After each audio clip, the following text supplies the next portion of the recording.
দাগিদের নিশানা করছে তৃণমূল। অভিষেক বন্দ্যোপাধ্যায় সরাসরি জানিয়েছেন, যেসব নেতারা কোনো বিতর্ক বা মামলায় অভিযুক্ত তাদের কোনো জেলা কমিটিতে জায়গা দেওয়া হবে না। আজ সোমবার উত্তর দিনাজপুর ও মুর্শিদাবাদ নিয়ে জেলাওয়ারি বৈঠক করেন অভিষেক বন্দ্যোপাধ্যায়।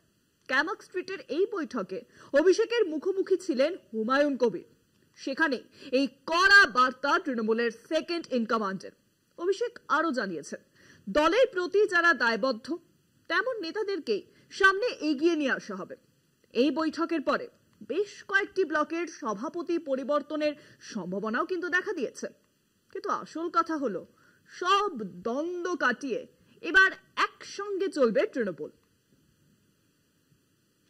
উপদলীয় কাজ নিয়ে কড়া বার্তা অভিষেকের। কি ভিত্তিতে কমিটি গঠন হচ্ছে, কারা গঠন করছে, সব দিকে নজরদারি তৃণমূলের সেকেন্ড ইন কমান্ডে। সোমবার ক্যামাক স্ট্রিটে উত্তর দিনাজপুর, বহরমপুর এবং মুর্শিদাবাদের জেলার সাংগঠনিক নেতৃত্বদের নিয়ে বসেছিল বৈঠক। তৃণমূল সূত্রে খবর, এদিনের বৈঠকে ডাক পেয়েছিলেন 3 সাংগঠনিক জেলার মোট 10 বিধায়ক। এছাড়াও ক্যামাক স্ট্রিট থেকে ডাকা হয়েছিল জেলা সভাপতি ও শীর্ষ স্তরের নেতৃত্বদেরও। ডাক পেয়েছিলেন ডেবরার বিধায়ক হুমায়ুন কবিরও। খুব কম ভোটে আসন হাতছাড়া হওয়ায় করণদিঘি ও রায়গঞ্জ নিয়ে উষ্মা প্রকাশ করেছেন অভিষেক। সেখানে কার্যত রদবদলের কথাই ভাবছেন তিনি। উনি তো প্রতি জেলাকে ডাকছেন মূলত ব্লক সংগঠনগুলো পুনর্গঠনের জন্য। উনি আজকে নির্দেশনা দিয়েছেন, যেমন ডেডিকেটেড কমিটেড লোকগুলোকে সামনে আনতে উনি চেয়েছেন, বিতর্কিতদের নিশ্চয় বাদ দিয়ে। আর যারা যারা নিজের এলাকায় যারা আছে এমএলএ বা বিভিন্ন পদবিতে, তারা যাতে পকেট কমিটি না করে যোগ্যতার ভিত্তিতে, পারফরমেন্সের ভিত্তিতে মাননীয় আমাদের সফল সাধারণ সম্পাদক লোকসভা দলনেতা অভিষেক বন্দ্যোপাধ্যায় বরাবরই বলে এসেছেন, সেই কথাগুলোর উপর জোর দিয়েছেন। এদের দলে গ্রুপিং, লবিং আমরা আমাদের নেত্রী এবং নেতা কখনো বরদাস্ত সমর্থন করে না।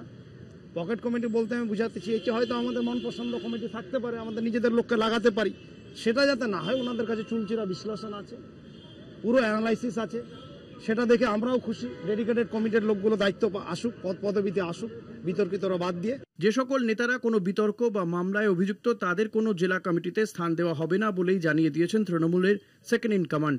উল্টে দলের প্রতি যারা দায়বদ্ধ তেমন নেতাদেরই সামনে এগিয়ে নিয়ে আসার বার্তা দেন অভিষেক। বৃক্ষ, তোমার নাম কি, ফলে পরিচয়, আর নো কমেন্ট। অবশ্যই সন্তুষ্ট। সাংগঠনিক যা বার্তা দিয়েছেন, খুবই সুন্দর বার্তা দিয়েছেন। আমাদের নেত্রীও যা বলেন, যা উদ্দেশ্য নিয়ে রাজ্য চালাচ্ছেন, তিনিও সেকেন্ড ইন কমান্ড, তিনি আমাদের সেনাপতি। খুব ভালো আলোচনা হয়েছে, তিনি যা নির্দেশ দিয়েছেন সেটা মান্যতা দেব।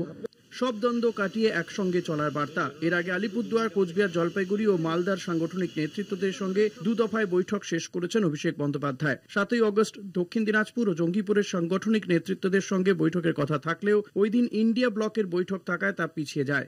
কলকাতা টিভি।